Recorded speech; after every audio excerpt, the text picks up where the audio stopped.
並不占太大優勢。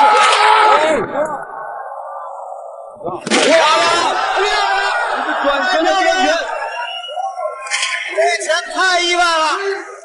为何中国小伙如此的愤怒，当众违反规则，竟然一脚将泰国百胜拳王踹飞出擂台？要怪只能怪泰国选手出言不逊，狗眼看人低。由于近2年中国搏击的高速发展，高額的出場費吸引來一大批來中國參賽的外國選手，其中泰國選手佔了極大一部分。以泰國4大天王波球、鯊魚狼、消殺狂、亞桑克萊為首，每年都有上百名泰國選手來中國踢館。他們在中國贏多輸少，賺得盆滿缽滿，然而也越來越輕視中國拳壇。其實我非常喜歡在中國打比賽，因為中國人很好打，錢也很好賺，中國的姑娘也非常的漂亮。我覺得東亞病夫這個名號非常適合中國人，因為他們實在是太不經打了。好，各位親愛的觀眾朋友們，剛剛口出狂言的便是泰國百勝拳王森派吉菲爾泰斯。好，這個家伙才22歲啊，我看起來長得的確是很成熟啊，並不像22歲。22歲135戰128勝，好，這個戰績非常的恐怖。好，前2天有評論區有些觀眾朋友問說，這個泰國拳王怎麼這麼多呀？觀眾朋友們泰國的這個拳擊賽事啊非常多。在泰國的話，這個拳擊文化是非常盛行的啊，而且他們呢有大拳王、小拳王，大大小小數十個級別，所以說拳王多呀也非常正常。眼前這個小子才22歲，究竟是百勝拳王了啊！賽前跟着表示說呢，中國人好打，錢也好賺並且稱我們中方選手是東亞病夫。觀眾朋友們，這是典型的端着碗說飯香啊，扔了碗就罵娘啊，這種人我覺得和日本人沒什麼區別啊，都是卑鄙小人。好，本場比賽我們中方出戰的選手便是人送外號酷刑者的顧輝。好，這個顧輝當年是和這個波球沒有錯，泰國4大天王打過比賽，但是運氣不是很好啊，最終點數判定輸給了波球。但是顧輝戰勝過另外一位天王級別的選手，就是阿爾伯特·克勞斯，沒有錯，荷蘭天王。好，觀眾朋友們，比賽已經開始，來看一下雙方選手今天的精彩表現。那剛剛想必介紹的也是非常詳細了啊。好，看一下藍色短褲紅方選手顧輝，藍方選手黑色褲衩便是森派吉菲爾泰斯，好漂亮！這顧輝上來就把對方打晃了。看來今天顧輝的狀態不錯啊，這個拳是很重。這個雙方實力都非常強勁。確實，而且這個一直動作也是不凡吶。是的。但是顧輝近2年的比賽，他抓機會的能力是越來越強，而且越來越聰明。對，也到了一個非常成熟的年紀啊。顧輝的動作屬於輕快靈活型的。對。像我們反觀森派吉每一拳每一腿都有點這個亞桑克萊這個風範一拳每腿這個效果相當出色。對。哦，漂亮！連續的組合拳。顧輝，好的。漂亮。這個機會抓得非常好。森派吉想做到近身這種殘暴緩解一下。好，觀眾朋友們，比賽剛剛過了一半的時間，第一回合，那麼顧輝就頻頻把這個泰國拳王逼上絕路。看來今天的顧輝的狀態的確不錯。好，再一次的把對方壓制到籠邊。這個顧輝今天的狀態包括他的這種氣勢，真是打出了我們中國人該有的血性和這個中國男人該有的樣子。好漂亮！一掃腿，這一腳很輕鬆啊。好，我們看顧輝繼續的中炮壓制，完全不給這個菲爾泰斯任何喘息的機會。沒有錯啊，這種卑鄙小人就該這麼打，讓他狂他越狂，我們打得越狠。比賽剛才吃到了顧輝這個緊密進攻的苦頭啊。怎麼才拉開距離但是顧輝進呢，也不會茫然的進去。對。在對手一個單個動作失利之後，我們看顧輝抓得很緊，馬上只要一進去，一有機會進去，就不給對手這個喘息的機會。對。但是這個時候，如果做得過多的話，會被裁判進行這個警告。對。哇！轉身的邊拳，這拳太意外了。好，这一拳的確是很意外。比賽剩最後10秒鐘的時候，一個轉身邊拳啊，讓這個菲爾泰斯呢應聲倒地。但我覺得顧輝呢，應該是不會放過 Q 他的好機會。什麼情況？顧輝無視規則，把這個泰國拳王啊踹飛出了擂台。哎呦，這個場面沒見過。哦，今天顧輝的確是把我們中國人的氣勢給打出來了啊！這個凌空飛踢，把這個泰國拳王當足球踢呀。是啊，我們再看一下，哇，整整的打在他下巴上啊！顧輝是一個橫向移動的一個轉身擺拳。顧輝在做這個動作已經有所準備了，對，已經在做準備了。好，觀眾朋友們，比賽來到第2個回合了，讓我們看一下雙方的精彩表現。啊，要小心兩名選手。顧輝今天真的是非常的執着呀，就是想把對方呢扔飛出擂台。估計啊也是想告訴對手，你不配在我們中國擂台打比賽。好，再次龍邊壓制，哎呦，多次的重拳命中。好的，哎呦，顧輝真的是玩了命的打拳啊！不想給對手任何一條活路可走。會在連續佔盡優勢的情況下，森派奇還是可以做出這種重擊的有威脅的這個反擊啊。對，泰國選手的風格就是這樣，他不管遭受到多大的重擊，最起碼他在站着的時候是不允許自己出現任何的閃失。是的，這也是。對，漂亮，顧輝可以嘗試的前手了。你看啊，雙方啊都可以給對手打出這種有威脅的動作和重擊，但是顧輝表現的就很有靈性。對，森派奇呢打的就有點中規中矩了。觀眾朋友們，比賽第2回合已經過去了一半的時間啊，雙方的比賽確實越打越火熱啊。我看一下又一次的摟抱，這菲爾泰斯沒辦法了，再不摟抱，顧輝可能會打死他。他只能是通過不斷的摟抱啊來緩解時間，來拖延時間。當然這也是一種戰術啊。好漂亮，擊斧打對方的肚子呀！但這場比賽我們還有一些事情要擔心，就是顧輝的體能上啊會不會出現問題？因為他的輸出頻率啊和打擊頻率太高了。對，剛剛我覺得森派奇有一點找不到節奏。滑倒。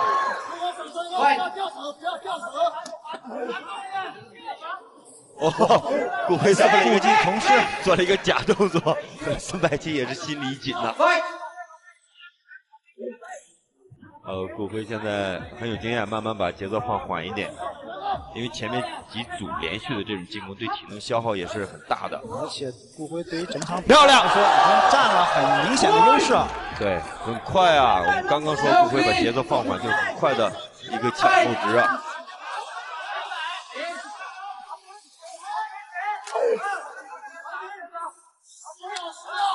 对，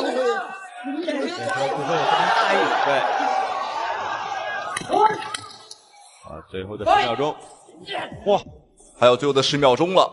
現場的裁判這場比賽也很忙啊，因為兩個人，哎呦，這摟抱情況很多，所以說不得不多次的頻繁的啊分開兩個人。好，哎呦，什麼情況？這個泰國選手還舉起了雙臂啊，告訴全場的觀眾我打得好啊，我是勝者。哈哈，觀眾朋友們從來沒聽說過，也沒見過挨揍還能打出優越感啊，還真是頭一個。怪不得賽前在發言的時候那麼的不要臉。好，觀眾朋友們，雙方最後一個回合的精彩對局，精彩絕對不容錯過。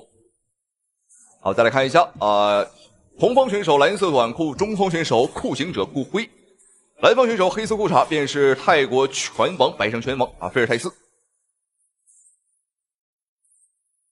在比賽的前2個回合，顧輝都是有優勢啊，持續的中炮碾壓，打的對手呢是很難受。幾乎的話2回合都是優勢啊，就第3回合的話，無論是 KO 對手啊，還是說是打分我們基本上是勝權在握，就看顧輝啊想怎麼去結束本場比賽了。門的位置，對。顧輝第3局是有意上來先把節奏先放緩一下，要讓自己緩一下。對。然後可能也是要根據對手這個現在的頭半局的表現啊，再去找一個合適的一個改變。對，顧輝現在成熟聰明就在這裡，他沒有機會的時候，他不會過多的去浪費自己的動作、體力、能量，全部都不去浪費。哦，这个时候啊，去调整的时候也不要太过于放松啊。对，哇，漂亮，又是一个后手。这一记后手很准啊。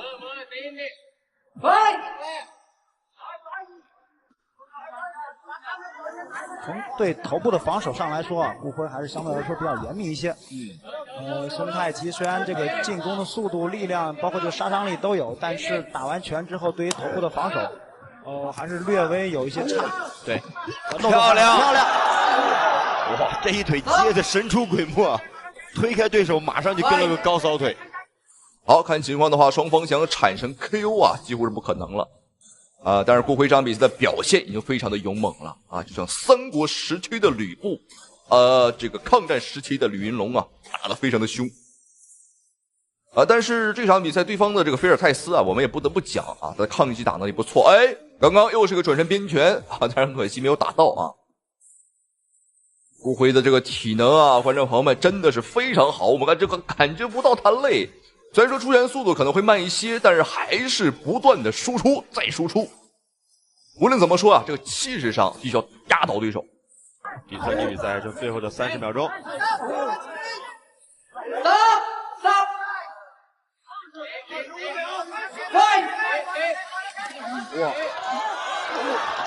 顧輝今天的後手直拳啊，包括這個變線的這個直拳啊，對這個孫太奇的壓力很大。而且我看顧輝每一次後手都是直接出的。對。好，最後的幾秒鐘。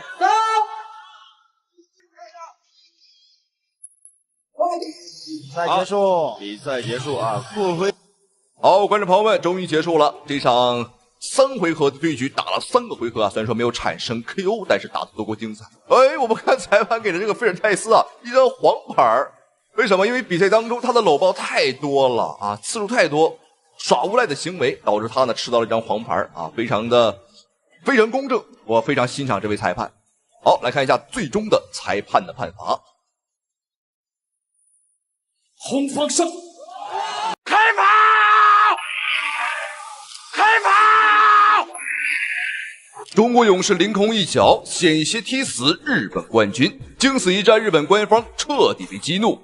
日本發言人更是在媒體面前公然表態，說出了自己的復仇計劃。這一次，我派了一大批出色的日本悍將去中國踢館，其中還包括我的小兒子。我已經下達了死命令，能打死中國拳手就絕不打廢，盡可能的往死裡打。然而，日本官方的囂張態度也激起了中國勇士們的滿腔熱血。一提日本我就來勁兒。我也想獲取日本好好的打一場，使勁的教訓他們一下。生在和平年代，我們應當牢記歷史，不忘我。在擂台上，你不僅代表自己，更是代表中國。好，觀眾朋友們，第一個來中國踢館的便是日本武士三木龍一，此人可謂是囂張至極，帶着一把日本武士刀來中國耀武揚威，囂張踢館。不料中國小伙完全不懼，還當眾霸氣回懟，絲毫沒有給這個日本選手一絲一毫的面子。好，觀眾朋友們，比賽將開始，紅方選手中國小伙馮天浩，人送外號毒蛇啊，他的 KO 率相當之高了。而這場比賽他的對手就是黑色褲衩的日本選手日本武士三木龍一。此人猖獗至極，帶着一把日本武士刀啊來中國踢館啊，並且表示如果打不贏啊，就當場剖腹自盡。好，觀眾朋友們，讓我們盡情期待。兩條金腰帶，可見其實力啊！一個是 Shodo， 一個是 Pancrase 的金腰帶。馮天浩今天的髮型很炫啊！是的。在後台休息區的時候，我也在問他，我說今天準備怎麼樣？他說狀態非常的好，一直比較自信啊。對，就等這場比賽。是的，馮天浩其實今年以來表現也都非常好啊。他在玲瓏隊中外對抗賽連續3次戰勝了國外的高手，其中也締造了這個玲瓏隊的最快的記錄嘛，10秒降服了蒙古國高手詹奇格寧布。對，然後在這場比賽之前，詹奇格寧布也發視頻說：“你先打完了三木龍一之後，我們兩個人必有一戰。”要二番戰嘛？漂亮，這一拳打到。對，馮天浩今天的拳還是非常凌厲的，因為目前他現在是9連勝的狀態啊，但是要小心對手的拳。已經10連勝了。對，三木龍一的移动还是做的比較好啊，而且移動端能夠拉的會比較開一些，這樣馮天浩有點逮不到他的意思。而且一上來之後，你會發現他會有這樣的突然襲擊，他在突然襲擊的時候，這種突然啟動給的不錯。范仲淹已經39歲了，沒錯，老將。完了，漂亮漂亮。哎呦，觀眾朋友們，本場比賽開局還不到1分鐘的時間啊！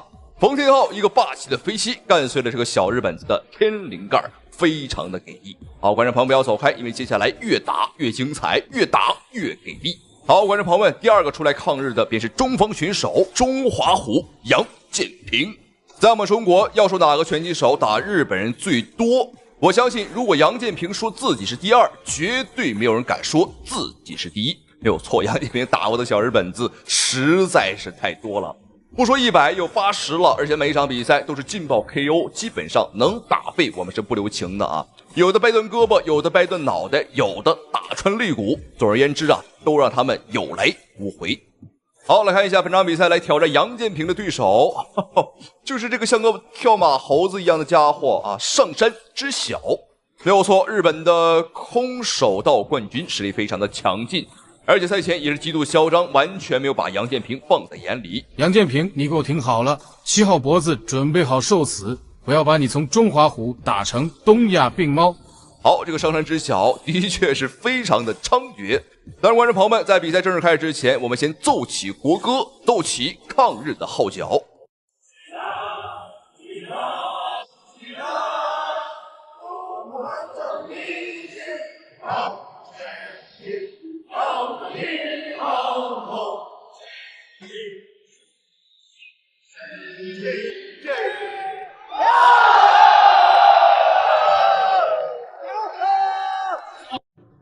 好，觀眾朋友們，比賽已經開始。本場比賽楊建平是帶傷出戰，我們就廢話少說，來看一下上位的是楊建平，下位的便是小日本子上山之小。在上屬於上位，想要去過腿完全過腿，側面壓制。看看楊建平如何擴大自己的戰果。上山之小處於下位，這個時候上山之小有3個逃離的方法，要不就是戰術，要不然就是楊建平又想用手臂十字固了下，你看沒有？這個時候呢，楊建平拿到了一個非常好的把位，起來了，起來了！哇，這個小斷頭，斷頭，又像有了，還是没有。這個時候看到順勢滾翻過來，上山之小啊，他的這個纏鬥的能力還是非常強。但這個時候，只要是楊建平能夠把腿掛得再高一點，有沒有？看能不能翻過去。如果說是翻過去，可能就要睡着了。比賽結束了，好，觀眾朋友們，第一場比賽，楊建平已經是無視裁判的勸阻，別攔我，今天我就是要掰斷他的腦袋。非常精彩，非常的解氣啊！好，楊建平順利的拿下了對手，但是觀眾朋友們千萬不要走開，因為比賽越打越精彩。好，各位觀眾朋友們，看一下，首先登場的選手便是日本武士空手道大賽冠軍立石玉山。好，這個家伙大搖大擺的帶着4個美女，帶着4個長腿美女來我們中國踢館，此番情形呢徹底惹怒了中方選手閻錫波。閻錫波個子不高，長得也不壯，但是他的重拳能夠打出456公斤。曾在一場節目當中和德國大力士比拼拳力，德國大力士拼盡全力才打出337公斤，而閻錫波竟直接打出恐怖的456公斤。這一幕把美女主持人朱丹都給看呆了，更是不由自主地捲起了舌頭。好，觀眾朋友們，這一場比賽千萬不要眨眼。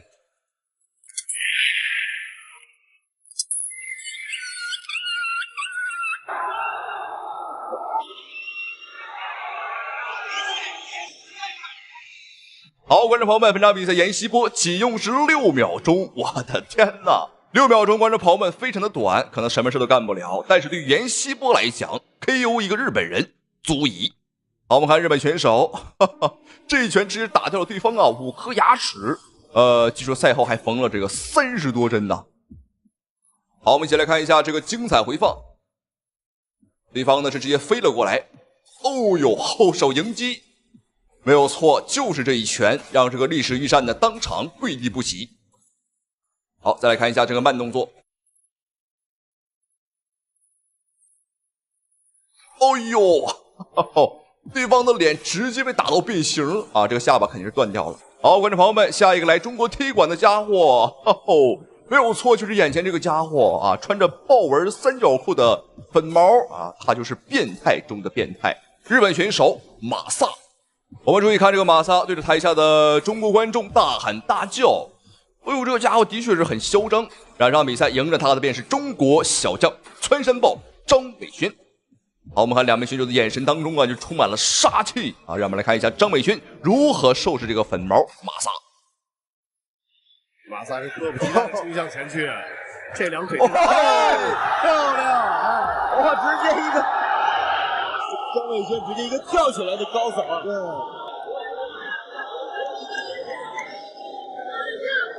看看这个头能不能拿住？隔着一条胳膊還。馬薩這個地面不弱，對，轉換很快。張偉軒要先控制，這往前推的這個勁兒不錯啊！張偉軒也很不錯啊，兩人地面翻轉。馬薩這個地面變化也很快，對，很快。我們看他的腿，漂亮，能拿到十字固，能不能拿住這個十字固，把這個胳膊翻出來？對，先做錘擊，先擾亂他。好，登台。張偉軒有着跟日本選手作戰的經驗，曾經有一位日本柔術系的選手，我記得穿長褲作戰柔韌性特別的好。對，那是在日本柯文傑東京站的比賽。對。好，張偉軒的地面翻轉很快啊。對。對，要先控制一下。這個馬薩的韌性很好，對，非常好。連續的攻擊，對。差一點，左腿沒有動了，再砸幾下推擊，連續推擊。張偉軒。好，觀眾朋友們，本場比賽精不精彩，好不好看？我們看這個日本選手馬薩，像一條死狗一樣躺在了地上，非常的解氣啊！蹿山豹不愧是蹿山豹，咱們恭喜張偉軒。這場比賽可以說是能多打一拳啊，我們就多打一拳啊，絕不留情。而且這每一拳我們看打得很實在啊。哦呦，都是奔着打死對方去的，但是這是擂台啊，我們盡可能的還是不要出人命啊，因為日本人的血很髒啊，沾到擂台上也是很不吉利。這個甘吉娜明顯的感覺到這是不公平的，這個結果有些不公平的，雙方發生了口角。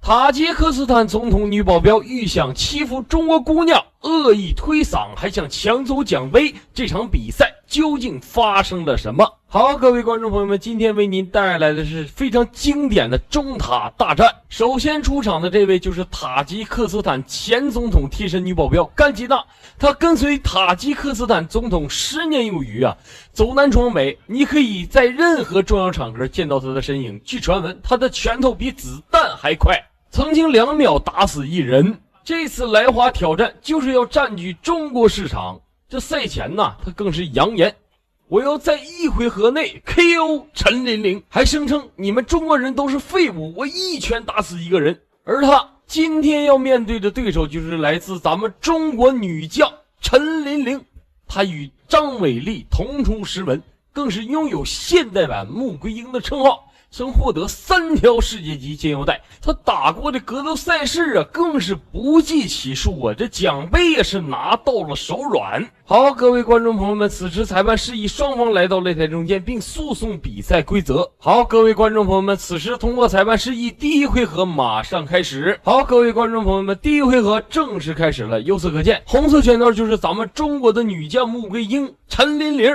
而藍色拳套就是來自塔吉克斯坦的甘吉娜。組合拳通過這種連續頻繁顯得靈活的一些這個組合拳來壓制住陳琳琳，一個轉身。這個刺拳。此時我們可以看得出來，咱們的陳琳琳啊，這個防守啊是非常的強悍的啊，而且這個抗擊打能力也不弱。這個時候需要陳琳琳冷靜，不要被他這個前3板斧嚇到。一定防護上要把手要抬起來。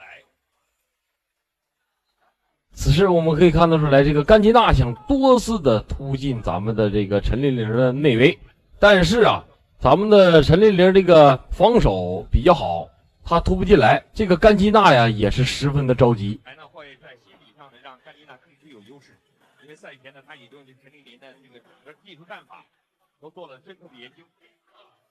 對方呢是反出動作，反出動作。現在陈琳琳的辦法就是我趕緊進行缠抱，讓你在打內圍的時候不讓你來起前。現在明天，事實上我們可以看到，這個甘基娜呀，雖然說他出拳速度快，但是他命中率是非常低的。这个应該發揮我們中國傳打的這種優勢，就是側着腿堵住對方，不給對方這個對有效距離，不讓你近身。現在呢，有一點點陳琳琳有一點點慌張。此時我們可以看到，咱們的陳琳琳一直在控制這個安全距離，想找機會抓到這個甘基娜的漏洞，展示一擊必殺。在防守方面還要防住甘基娜的這個拳頭，他的拳頭今天的頻率太高了。一個是側踹，一個是拳法，要給對方一個強大的阻力。劉老師，這會兒剛才跟你所說的，一定把這個距離感控制住，不能讓他貼身近身。好，各位觀眾朋友們，這第一回合呀，還有1分鐘就要結束了。對方牽着手，等於被動。現在這個甘基娜的臂展呢，打開要1.63米，而這個陳琳琳的臂展達到1.69米，實際上它是有個高與。此時雙方都互相展示拳法，這場比賽真的是誰的拳頭夠硬，誰才能贏得這場比賽的勝利。把距離終點距離控制，利用腳下的步伐靈活的移動，來避開這個甘基娜第一回合當中如此的鋒芒，給自己的體分配呢也留下一個反擊機會。對方的此時咱們可以看得到，咱們的這個陳琳琳一直在保持安全距離，一直在節省自己的體力。好，各位觀眾朋友們，這第一回合呀，還有10秒鐘就要結束了。這是少見的這個陳琳琳用的高邊腿，緊跟着一個正面踹，這就是控制住對方的距離。好，各位觀眾朋友們，這場外鐘聲響起，第一回合到此結束。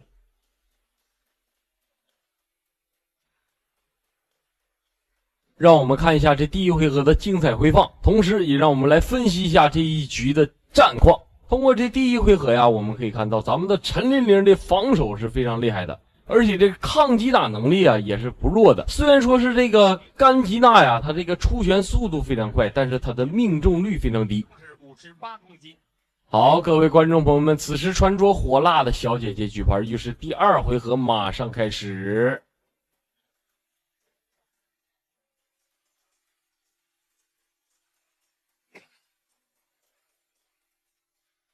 雙方第二回合的比賽馬上開始。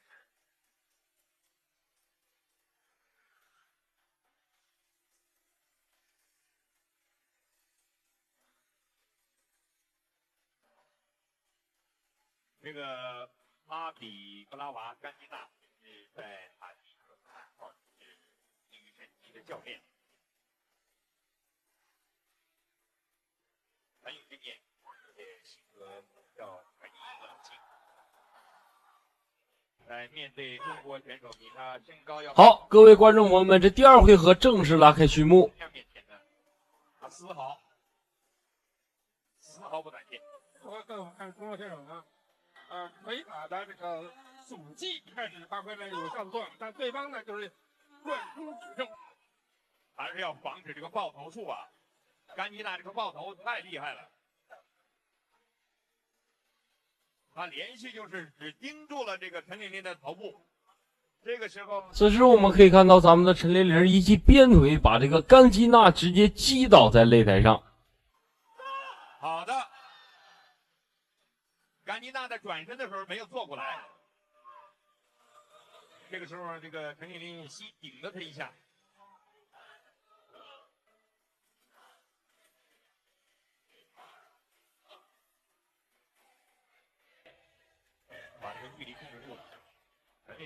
此時我們可以看到咱們的陳琳琳對這個甘基娜直接發起了總攻，進行瘋狂的輸出。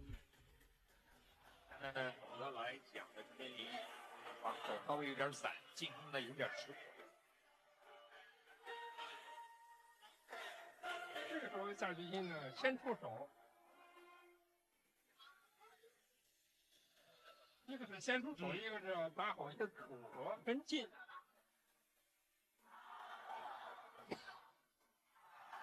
也要把这个咱打的优势啊发挥出来。中远距离的直线进攻，先声夺人。现在呢，甘琳娜防住了这个陈琳琳，她用侧身的这个防守姿态，随时呢就内切进去，用一顿这个乱拳呢开始组合拳呢，打得眼花缭乱。小倩倩的后手攻势，这个击打力度非常的，而且在从这个数量上给你造成压力。感觉到这个陈琳琳现在有点像甘琳娜的移动。好，各位观众朋友们，这第二回合呀，还有1分鐘就要結束了。猛撲上去。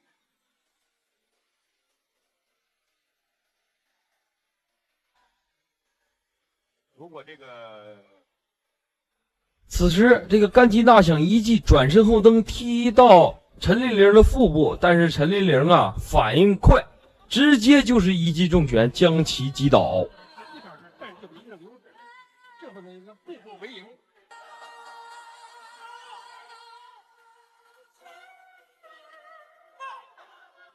對方實際上呢是知道對方的這個攻擊性的，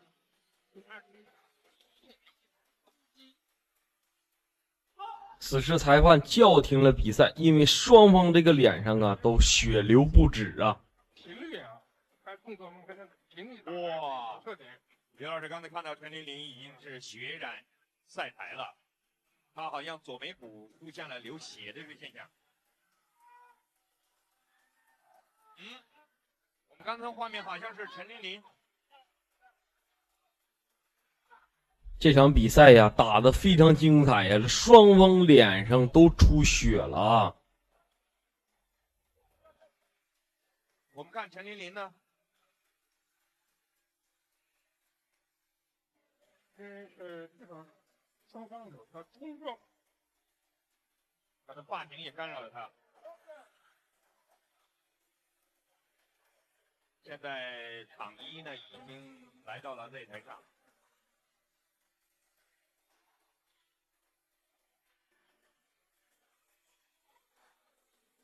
是的，陳琳琳也受傷了。你看兩個人經過這樣的激烈的博弈之後，雙方都出現了受傷的情況。應該是頭部的受傷。但是衝擊力有足可感。這個中遠距離拉開以後，直接猛撲上去，用拳頭來頂。此時，這場外的醫生啊，上台為雙方選手治療這個傷口止血。精打中感覺說，首先對於之外，一定之外呢，就是有個良好的肩下基本功作為一個基本的保障。這是陳琳琳。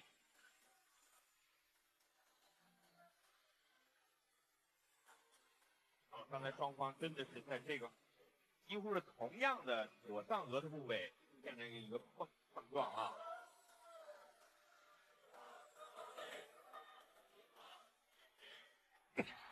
好，各位觀眾朋友們，這第二回合呀，中途有個小插曲，這比賽現在繼續。但是陳琳琳採用一種激起了雙方鬥志，對，小心他的勾拳。好，各位觀眾朋友們，此時場外鐘聲響起，第二回合到此結束。陳琳琳呢也撲出去了，就是要利用他這個身高臂展。讓我們來看一下第二回合的精彩回放。通過這第二回合呀，我們來分析一下這個甘基娜呀，他這個防守啊紕漏很大，而且他這個出拳的速度啊也越發緩慢了。23歲，中國的選手陳琳琳呢只有20歲。來注意看這個動作，緊跟這個直拳擺進來以後，就是一個距離控制的非常好。各位觀眾朋友們，此時穿着火辣的小姐姐舉牌預示第三回合馬上開始。比賽馬上就要開始。在這個第三回合裡面，劉老師，您看，陳琳琳她應該是，她最重要在戰術上啊，她應該是不是更加主動一些？要切近對方，怎么样来和对方形成一个短兵相接的这个？他要是首先要立于国外，自主力打好前甲，打好后部。在这个远距离这个中远距离的时候呢，要首先给对方那个先发制人击打。在这个中近距离的时候呢，他的后手更要坚决一些。再一点呢，说对方是冲上以后啊，有一定的防御性，虽然是势头非常的强悍，这个那实际上他击打的力度和命中，而且命中率也非常高，不准确，还有一定的盲目性。那这个时候呢，做些闪身，就是齐正相生，横手这个互相开杀，避開對方的冲防，然後呢，二次反擊，在橫反的同時，給對方效果以後呢，要追擊，步伐跟進要快，正所謂是手腳齊到方為妙，這樣呢才能給對方這個重心造成破壞，給平衡造成破壞，才能有效的在場上控制，得到這個主動的局面，這樣呢在比賽中才有可能取得控制權，取得比賽的勝利。雙方呢，這個見血了以後，一下子血性勃發。這個陳琳琳呢，在這個第二回合比賽的後半期呢，馬上就發動了一次這個可以說是最主動的進攻，已經是喝出去了，大聲吼叫着來向這個甘吉娜。但是甘吉娜也非常冷靜啊，面對他突如其來這種爆發呢，他採用那個躲閃躲避這個戰術。現在雙方第三回合比賽馬上要開始。對於兩位選手來說呢，體能也是個非常要考驗，開始換氣了。這是我們今天講在訓練中的專項體能，一方面有氧能力，整體能拼到底；再方面就是無氧能力。要在這個短時間的拼打中呢，能夠充分的發揮，保證自己的這個技術呢和戰術發揮是非常有效的。現在那個陳琳琳反而表現出了比較剛毅的、剛猛的這樣的一個個性，他靠大聲的這個吼叫來給自己加油打氣。看看在第三回合，好，各位觀眾朋友們，第三回合正式拉開序幕。先出動作，先出奪人，不要跟着對。甘吉娜，他這個一旦這個出拳以後、揮拳以後呢，全場的觀眾都笑了。這第三回合呀，也是最終的賽點了，也是雙方彼此的高光時刻。哦，漂亮！這個轉身的這個後踹起到作用。對方呢，這防反和迎擊的能力確實還是顯而易見。真的好，這甘吉娜已經看出了這個陳琳琳這個命門所在。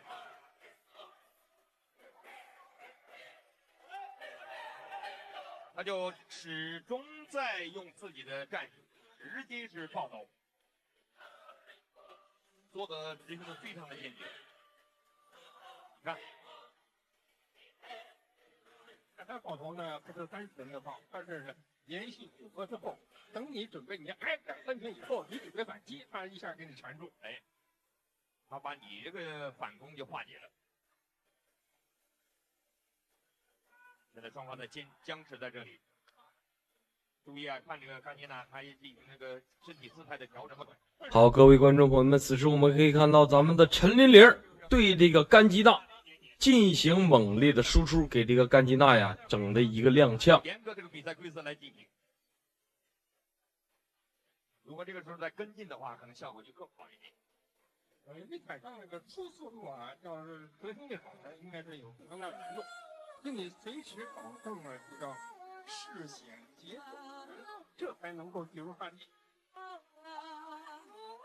好的，甘吉娜呢這一招有點不靈了，不靈的時候呢，這個陳琳琳呢這個發現了一個戰機已經來了，一舉有幾腿，給了甘吉娜太多的喘息之機啊，調整一下自己。好，各位觀眾朋友們，此時這第三回合還有1分鐘就要結束了。這種假動作有點，還是有點後怕的感覺啊。不是，他這是自己還是猶豫，雖然是把這個氣勢做出來了，但是呢，在效果上，這確實呢要放手一搏。現在暴露出這個陳琳琳呢，他現在如果切進去以後，他的拳法。並不是很棒很準，对方呢就是经验非常老道，直接是迎击好迎击，而且他组合跟的也非常的自信，非常坚决。这场比赛可以说打的是难解难分。好，观众朋友们，这第3回合呀，还有10秒鐘就要到此為止了。蓝魔選手呢，他這個一個是氣勢上給對方強大的壓力，再一個呢技術戰術上呢，他確實表現得非常的理智。好，各位觀眾朋友們，這場比賽到此結束了。我們來看看這個裁判是最後來怎麼來評判。讓我們來看一下這局的精彩回放，同時也讓我們來分析一下這局的戰況。可以看得出來，這局咱們的陳琳玲進攻方式很兇猛，這個防守也很到位，節奏把控的也非常的穩。接到近身以後，他這個拳呢打的不是很準，但是非常凌厲，頻率非常快。好的，馬上就要宣布結果了。在宣布結果以後，現在宣布比賽結果。通過裁判最終的判決呀，咱們的陳琳玲獲得冠軍，恭喜陳琳玲榮獲最終的贏家。這條視頻呢也就到此為止了，感謝各位觀眾的收看，期待我們下次再見。你有信心在2回合內 KO 方便嗎？方便很靈活，但是我會全力以赴。你沒有正面回答我的問題，有沒有信心在2回合 KO 他？有。2米高巨人董泰山稱2回合 KO 方便，結果被死神方便擊敗，輕鬆斬獲60連勝。好，各位觀眾朋友們，今天為您帶來一場非常有意思的一場比賽啊！現在大家都能看到，這雙方的身體差距啊太大了啊！這也是一場兔子與大象的懸殊對決啊！今天這場比賽是由人送外號董泰山的董建軍對戰死神方便。眼前的這位2米23的巨人董建軍，人送外號董泰山，曾首戰就殺入了美國拳壇呢，所有的老外無不驚嘆他的力量和體型。這董建軍賽前揚言一拳幹趴死神方便，在國內啊敢這麼吹的人呢，也只有董建軍了。而今天他的對手是死神方便，大家都熟悉啊，死神方便他現在已經是59連勝了哈。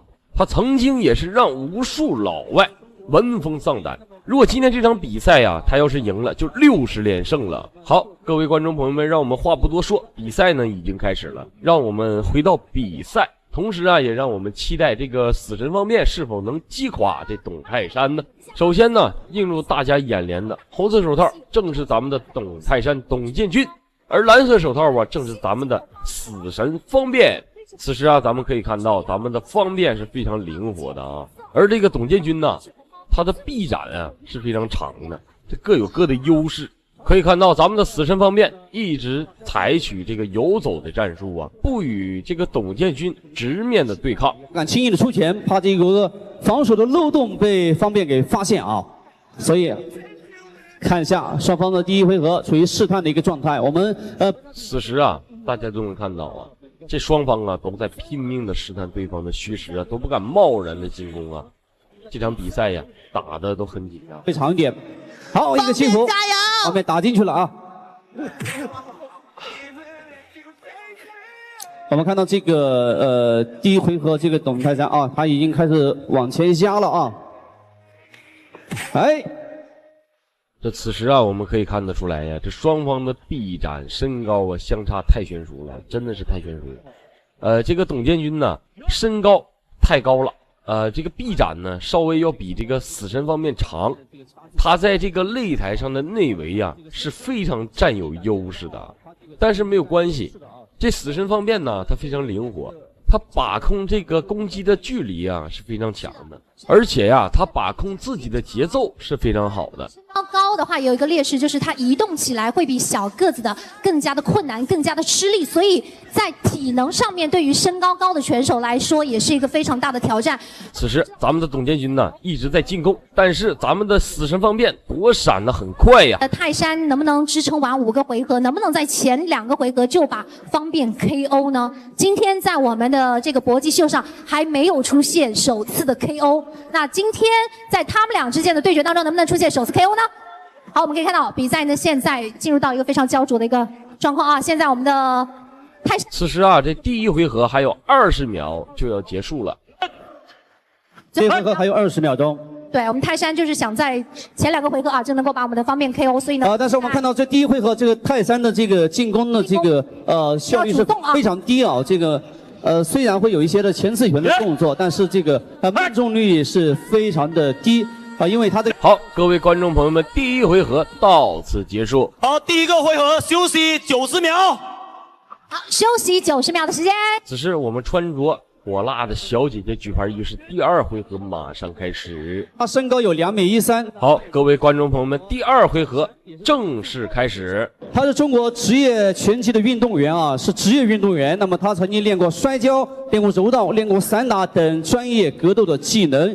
他曾在散打功夫王賽事中戰勝了K1的張慶軍 ，TKO 了土耳其冠軍伊布拉辛 ，KO 了伊朗拳王卡里米。同時他在日本戰勝了美國怪獸鲍勃薩普，實力非常的強悍。那麼在他的身高臂展有絕對的優勢，在比賽上他絕對佔據了一定的優勢啊。那麼看到方面，那麼也是59場不敗。那這一場拳擊秀和董泰山進行。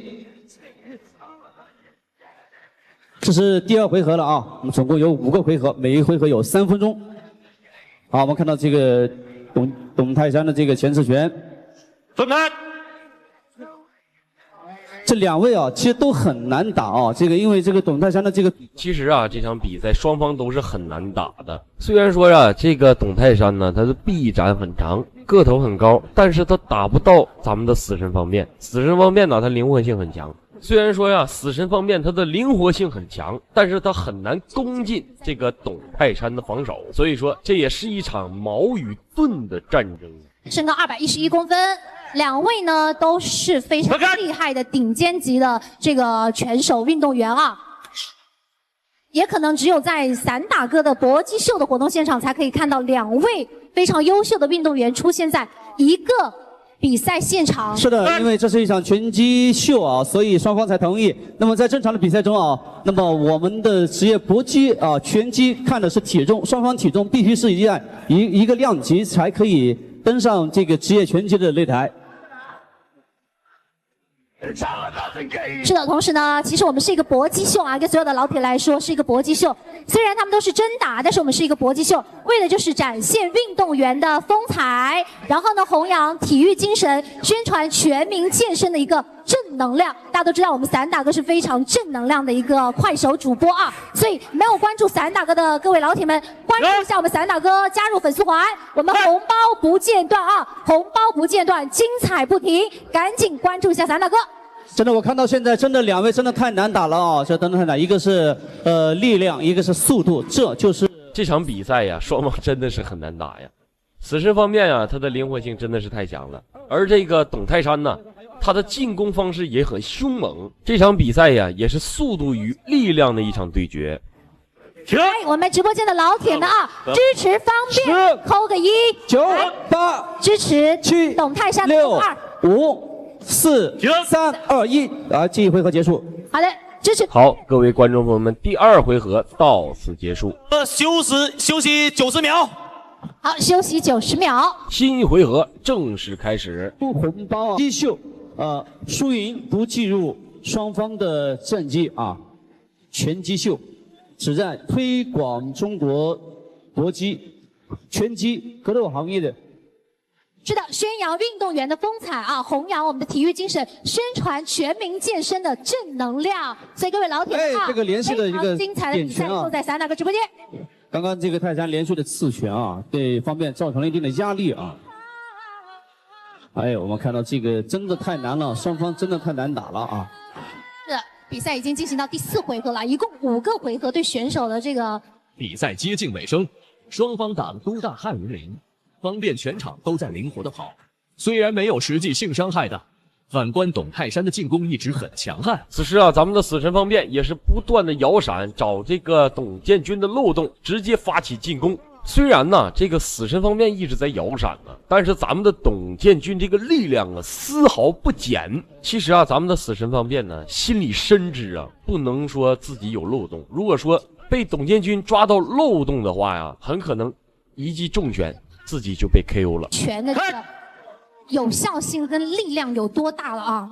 哎，我们看到这个，很难打，真的太难打了啊！两位都是實力啊，非常的強大啊，不分伯仲，不分上下。我們看到這個董建軍啊，這個不斷的用在這個前刺拳啊，作為一個防守的一個反擊。第4回合。對，這是一個是力量型的，一個是這個速度型啊。這個80公斤級，其實在這個拳擊中啊，這個力量已經非常大了，但是80公斤的這個級別跟這個無差級別的這個200多公斤的這個差距就太大了啊！此時咱們的方便呢也是不再畏懼了，直接發起了這個進攻。哎呀，再來一個前手的擺拳，哎呀，這個董建軍啊，就不斷的用這個刺拳在給對面製造麻煩。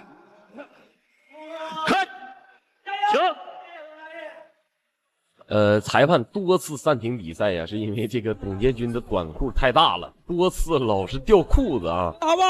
來，老鐵們啊，直播間的老鐵們來支持方面的扣個1，來打1加油，支持董建軍的扣2，打2加油啊！他們需要各位老鐵們的這個給力的支持啊！來，老鐵們啊，來扣起來，扣起來，好不好？對，我們再次強調一下，這是一場拳擊秀啊，拳擊的一個表演賽，是不計入雙方各自的這個戰績的啊，作為推廣這個正能量、弘揚正能量的一個。好，各位觀眾朋友們，新一回合到此結束，馬上開打。好，各位觀眾朋友們，通過裁判示意，這第5回合正式開始。這場比賽呀，也接近了尾聲了。此時，這場比賽也是雙方的高光時刻，賽點了啊！泰山的進攻和防守方面做得非常好，反觀方便非常的靈活，一直在靈活到現在。體力方面也是消耗殆盡了。最後一個回合，我看到這個決勝回合了啊，必須要爆發了啊，展現最終的實力了。對，最後一個回合了。這個等會一會就我來說啊。哎，這個泰山只要一直把這個前手拳一直給伸着啊，這個方面是很難打進去。對，出拳。此時啊，都能看得出來呀，這雙方啊打的真是大汗淋漓啊。這雙方選手啊，可以來講，這個體力都有些透支了。尤其啊，咱們的這個死神方便呢，他這個頭髮呀都已經被汗水打濕了啊。此時啊，咱們的這個董建軍呢又叫停了這個比賽，沒有辦法，他也很無奈呀，他這個短褲太大了，總是掉褲子。哇，這個前手的一個擺拳打中了啊！好，決勝回合了，還有最後2分鐘啊，不到2分鐘了。拳，好，分開，開。好，剛才出拳的速度非常快啊！這剛才的一幕啊，雙方啊，這出拳的速度啊非常快呀。此時，咱們的方便被這個董建軍鎖住了胳膊，直接給絆倒了。此時啊，這方便表示很無奈呀，這地上有水，告訴裁判拿毛巾擦一下啊。沒有，把毛巾拿上。毛巾啊，毛巾來。哎呀，真的好精彩啊！這場比賽太好看了啊！好，這會不會產生第一個 KO 呢？我們非常期待啊！來，加油，方便加油，董建軍加油！兩位都是很優秀的運動員，兩位都要好好加油哦！你們已經是勝利的拳王了啊！能站上我們散打哥的這個搏擊秀場上，就已經是在咱們的拳擊的比賽擂台上是不能丟白毛巾的啊！好，這個工作人員要注意啊！這個白毛巾是代表是認輸的啊！剛剛這個工作人員扔了一個白毛巾，是要把這個台面上的汗水擦一擦。因為太滑了啊！好 ，OK， 行，沒關係啊，咱們是一個搏擊秀啊，不是專業的。乾一點的毛巾，乾一點的毛巾啊，不要扔，要遞啊。幾分鐘之後，我就會舉起一個人的手，然後會公布這個人略勝一籌。OK。好，我們的比賽還有最後30秒了。最後30秒了，一頓亂拳，看，還是滑，一頓亂拳就摟他。加油！最後一個回合了。對，還有30秒。加油！此時啊，這場比賽還有30秒就要結束了。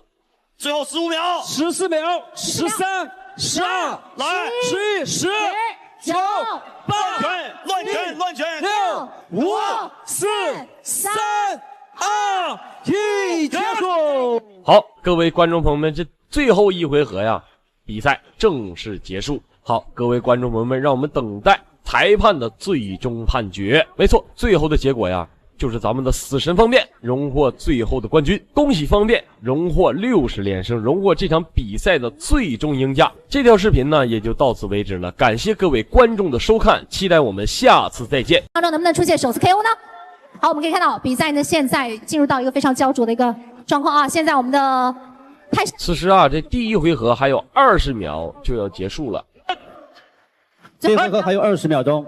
对，我们泰山就是想在前2个回合啊，就能够把我们的方面 KO， 所以呢，但是我们看到这第一回合这个泰山的这个进攻的这个效率是非常低啊，这个虽然会有一些的前刺拳的动作，但是这个命中率是非常的低啊，因为他的好，各位观众朋友们，第一回合到此結束。好，第一個回合休息90秒。好，休息90秒的時間。此時我們穿着火辣的小姐姐舉牌儀式第2回合馬上開始。他身高有2.13米。好，各位觀眾朋友們，第2回合正式開始。他是中國職業拳擊的運動員啊，是職業運動員。那麼他曾經練過摔跤、練過柔道、練過散打等專業格鬥的技能。他曾在散打功夫王賽事中戰勝了K1的張慶軍 ，TKO 了土耳其冠軍伊布拉辛 ，KO 了伊朗拳王卡里米。同時，他在日本戰勝了美國怪獸鮑勃薩普，實力非常的強悍。那麼在他的身高臂展有絕對的優勢，在比賽上，他絕對佔據了一定的優勢啊。那我們看到方便，那麼也是59場不敗。那這一場拳擊秀和董泰山進行。這是第2回合了啊，我們總共有5個回合，每一回合有3分鐘。好，我們看到這個董泰山的這個前刺拳，分盤。這2位啊，其實都很難打啊。這個因為這個董泰山的這個，其實啊，這場比賽雙方都是很難打的。雖然說啊，這個董泰山呢，他的臂展很長，個頭很高，但是他打不到咱們的死神方面。死神方面呢，他靈活性很強。雖然說呀，死神方面他的靈活性很強，但是他很難攻進這個董泰山的防守，所以說這也是一場矛與盾的戰爭。身高211公分。不值啊！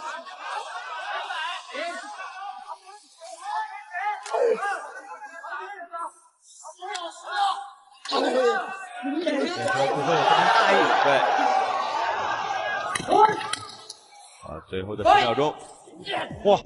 還有最後的10秒鐘了，現場的裁判這場比賽也很忙啊，因為2個人，哎呦，這摟抱情況很多，所以說不得不多次的頻繁的啊分開2個人。好，哎呦，什麼情況？這個泰國拳手還舉起了雙臂啊，告訴全場的觀眾我打得好啊，我是勝者。哈哈，觀眾朋友們從來沒聽說過，也沒見過挨揍還能打出優越感啊，還真是頭一個。怪不得賽前在發言的時候那麼的不要臉。好，觀眾朋友們，雙方最後一個回合的精彩對局，精彩絕對不容錯過。好，再來看一下紅方選手藍色短腿給力。好，觀眾朋友們，第2個出來抗日的便是中方選手中華虎楊建平。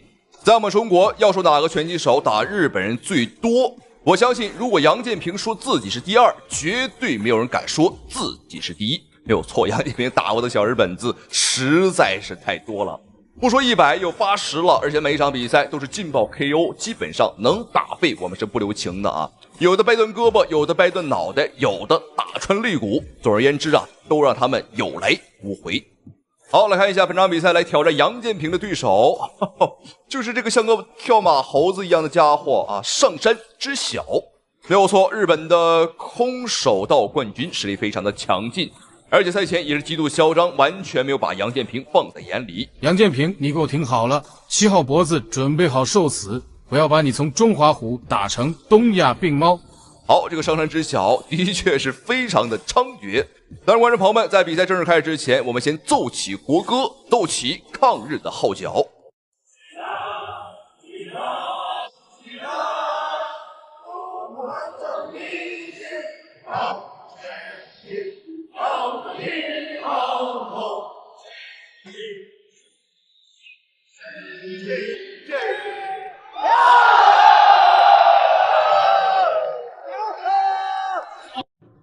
好，觀眾朋友們，比賽已經開始。本場比賽，楊建平是帶傷出戰，我们就废话少說，來看一下上位的是楊建平，下位的便是小日本子上山知曉。在上屬於上位，想要去過腿完全過腿，側面壓制。看看楊建平如何擴大自己的戰果。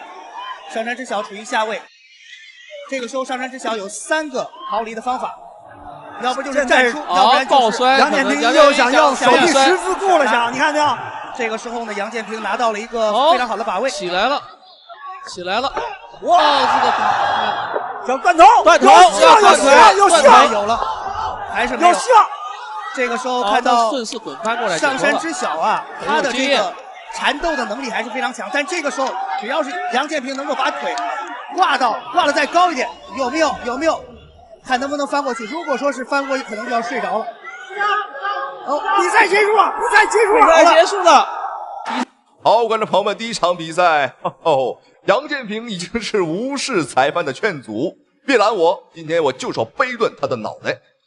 非常精彩，非常的解氣啊！好，楊建平順利的拿下了對手，但是觀眾朋友們千萬不要走開，因為比賽越打越